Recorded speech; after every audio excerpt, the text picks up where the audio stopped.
ताल्लुक़ है। इस वक्त लोकल काउंसिल की ओट टेकिंग सेरेमनी में हम मौजूद हैं। हमारे साथ मौजूद हैं यूसुफ हसन साहब, जो कि प्रेसिडेंट हैं पाकिस्तान HVCR सोसाइटी के 2025 से 27 तक के लिए।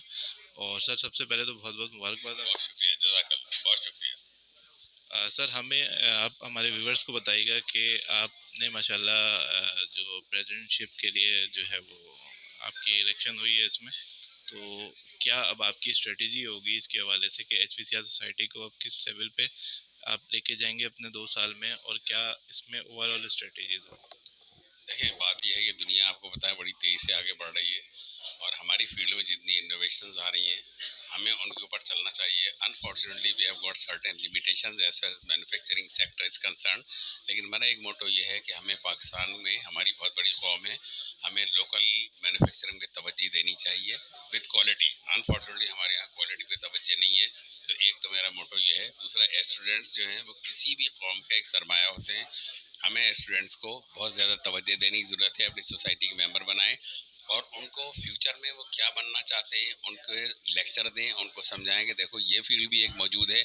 क्योंकि जैसे पॉलिटेक्निक देखें, HVACR की पूरी एक टेक्नोलॉजी उन्होंने क्लास लगाई हुई है, वहाँ पर 30 स्टूडेंट होते हैं, या एनडी में मैकेनिकल वाले हैं, फील्ड में काम कर रहे हैं। तो हमें स्टूडेंट्स को गाइडलाइन देनी चाहिए कि भाई ये वाली जो फील्ड है इसके अंदर भी फ्यूचर बहुत ही ब्राइट है। खासकर सऊदी अरब देख लें, दुबई देख लें। आजकल हमारे यहाँ प्रॉब्लम ये है कि इंजीनियर आप ढूंढ रहे हैं तो इंजीनियर नहीं मिलते। बाज़ मैं अपनी कंपनी की बात करूं, मुझे इंजीनियर हायर करना हो तो मैं गल्फ न्यूज़ में एडवर्टाइजमेंट देता हूं, या खलीज टाइम में देता हूं कि बास पाकिस्तानी काफ़ी अर्सा हो गया वापस आने मिल जाते हैं। तो हम यहाँ पर एक उनके लिए ट्रेनिंग इंस्टीट्यूट जो है लाजमी तौर पर रखना चाहिए। दूसरी बात जो मैंने अर्ज़ की है कि जिस तरह डॉक्टर्स का 1 साल का हाउस जॉब होता है, मैं बड़ी कोशिश कर रहा हूँ कि हम इंजीनियर्स के लिए भी हाउस जॉब कर दें, कि जो एनडी से निकलते हैं उनका 1 साल का हो, और पॉलिटेक्निक वालों का 6 महीने का हाउस जॉब हो। ताकि वरना होता है ये यूनिवर्सिटी में जो पढ़ते हैं ना, जब बाहर फील्ड में आते हैं बड़ा डिफरेंट होता है। तो वो जिस वक्त हम हाउस जॉब रखेंगे तो जो पढ़कर आए उनको प्रैक्टिकल फील्ड में आगे बढ़ने का मौका मिलेगा, और उनकी नॉलेज काफ़ी बेहतर होगी, जॉब में भी उनकी आसानी होगी।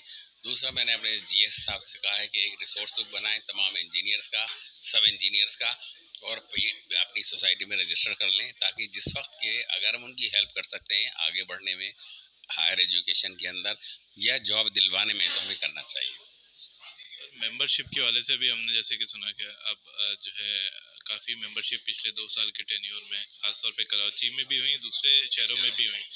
तो आगे पूरे पाकिस्तान के हवाले से अब सर क्या कहते हैं कि और क्या मेंबरशिप के हवाले से स्ट्रेटेजी होगी कि इसी तरीके से लोगों का इंटरेस्ट डेवलप हो सोसाइटी?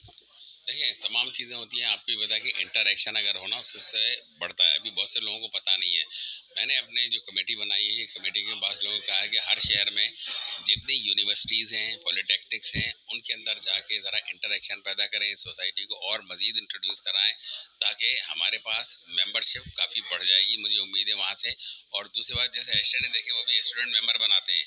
वही स्टूडेंट मेंबर जो हैं, चूँकि एस्टेट अमेरिका की बात कर रहा हूँ कि उनके यहाँ भी स्टूडेंट मेंबर होते हैं, फिर वो कंपटीशन भी कराते हैं। तो मेरा अपना परसेप्शन है कि हमें स्टूडेंट्स के दरमियान कंपटीशन भी करानी चाहिए प्रोजेक्ट वाइज, और उनको भी मेंबरशिप में प्रमोट करना चाहिए। यहाँ पर कई बाज़ वक्त ये होता है फाइनेंशियली उनको थोड़ा बर्डन होता है, तो there are so many industries जो को उनको स्पॉन्सर कर देंगे। सर, एक एग्जीबिशन भी आ रही है हमारी सोसाइटी की कराची में फरवरी में, तो इसके हवाले से क्या मैसेज देंगे, और क्या आप लोगों का इसके हवाले से स्ट्रेटेजी होगा इस एग्जीबिशन के हवाले से? देखें, एग्जीबिशन तो माशाल्लाह एक ऐसा ट्रेंड बन चुका है यहाँ पर कि अब वो किसी इंट्रोडक्शन की ज़रूरत नहीं है। ख़ासकर वो एग्जीबिशन जो कि कराची में होती है, वैसे लाहौर में भी बहुत अच्छी होती है, लेकिन कराची की एग्जीबिशन जो होती है, एक तो बहुत बड़ा क्राउड वहाँ पर आता है, और काफ़ी बड़ी इंडस्ट्री है यहाँ पर, बहुत बड़ा सेक्टर है। तो यहाँ पर फार्मास्यूटिकल इंडस्ट्री खासकर बहुत बड़ी स्ट्रॉन्ग है। तो हम बड़े पैमाने के ऊपर क्या करते हैं, लोगों को इंटरेक्शन करते हैं, कांटेक्ट करते हैं कि वो इसके अंदर आएँ। तो अल्लाह के फजल और करम से हमारे जैसे स्टॉल हैं, अगर आपको पता हो कि विद इन 15-20 मिनट सारे स्टॉल बुक हो गए, तो यानी इसका मतलब ये होगा कि this exhibition is so popular कि वरना स्टॉल बेचना आजकल के ज़माने में इतना आसान नहीं होता। स्टॉल हमारे चले गए सारे, और चूँकि जो बंदे काम करने वाले हैं हमारे पास, ये भी अल्लाह की मेहरबानी से इतने डेडिकेटेड लोग हैं कि कई सालों से लगे होते हैं। नाम भी उनका नहीं चाहिए, लेकिन वो सोसाइटी के लिए कोशिश करते हैं।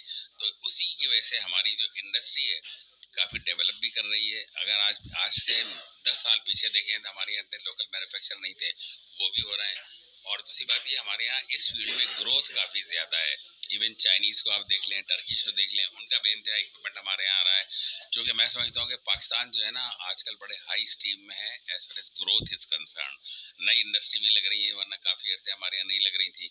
हॉस्पिटल काफ़ी बन रहे हैं हमारे यहाँ, तो इस लिहाज से मैं समझता हूँ कि ये एग्जीबिशन जो है ना बेइंतहा फ़ायदा पहुँचाती है मैन्युफैक्चरर्स को, सप्लायर को, और जो लोग इम्पोर्ट कर रहे हैं उनको भी।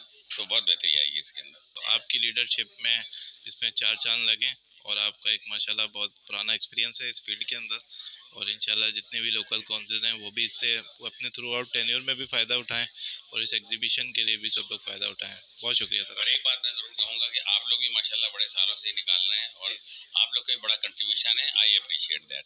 Thank you.